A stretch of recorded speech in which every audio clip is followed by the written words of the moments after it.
Good morning, all of you. As you know that, again, we are here with a new lesson that from English, the road not taken.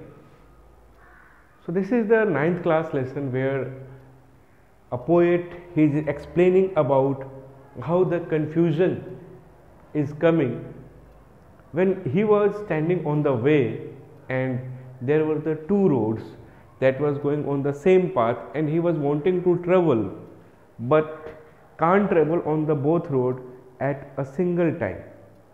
So what should he do?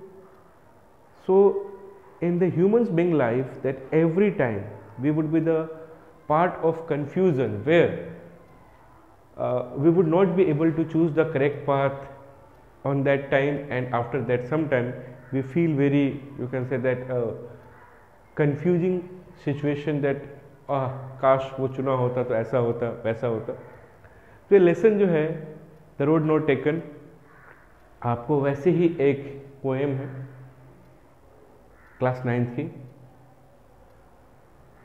In the starting, the poet is discussing about the choices. The people to fulfill their need at initial state when they are going to start any work, they just very you can say that they are very confused. You can take the example, if you are going to buy a bike, when you will go to the showroom, you will find out there are lots of bike there, but you have to choose only one. Same in the sense of the clothing, when you are going to buy a shirt, t-shirt or sari, you will be confused there. So there are such kind of the situation where the in the poem the poet is saying, so the poem about the choices, कि क्या हम जो choose कर रहे हैं उससे satisfaction मिलेगी या नहीं मिलेगी, बात उस चीज की है. So poet is waiting to choose a way to go on a point where is two ways standing and thinking. तो कवि है, रास्ते पे खड़ा हो गया, देख रहा है कि भाई मैं जंगल के सामने खड़ा हूं, यहाँ से दो रास्ते, एक इधर जा रहा है और एक इधर जा रहा है. दोनों ही रास्ते कुछ दूरी तक जाके टर्न कर रहे हैं, मुड़ जा रहे हैं. सो विच वे आई शुड गो, कौन सा रास्ता मैं चुनूं. Then he is finding that the one way that is less travel and second one is travel by the people. उसने देखा कि एक रास्ता जो है काफी लोगों के द्वारा चला गया है क्योंकि उसके ऊपर पैरों के निशान ज्यादा है. दूसरे रास्ते पे पैरों के निशान कम है कि उसमें से लगता है बहुत कम लोग चल के गए हैं.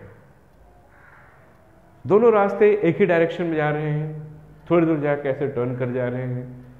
तो again the poet is confuse here कि कौन सा रास्ता चुने. क्या मैं वो रास्ता चुनूं जिस पे सभी लोग चल के गए हैं, या फिर मैं ये रास्ता चुनूं जिस पे बहुत कम लोगों ने ट्रेवल किया है.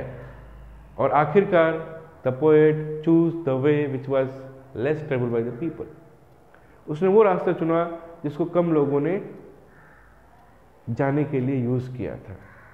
और जब आज दोबारा वो सिचुएशन को सोचता है, समझता है और सोचता है कि काश अगर उस दिन मैंने ये रास्ता चुना होता तो शायद क्या मैं आज जितना सक्सेसफुल होता या नहीं होता. पर उसके मन में एक आस है कि एक बार ना एक बार वह दूसरे रास्ते पर भी चलना चाहेगा जिस पे बहुत सारे लोग चल के गए हैं.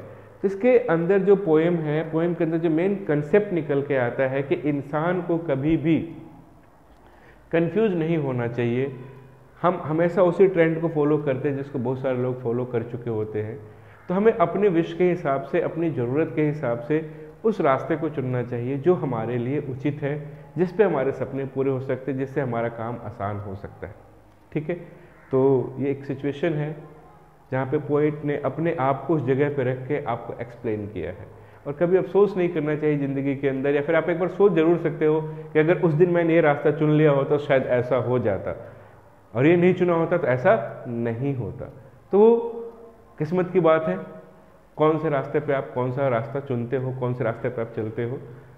तो इसमें यही बताने की कोशिश की है कि poet is on the confusion situation where he has to choose one way from the two ways and he is choosing the one way, and after that he is feeling that I am success here, so just he again want to use the second way, but it could not be possible in the life. एक बार जब आगे चले जाते तो पीछे लौट के आना बहुत मुश्किल होता है। ठीक है, तो एक्सप्लेन किया गया है पोएम के अंदर। See the video, read the lesson again. Thank you.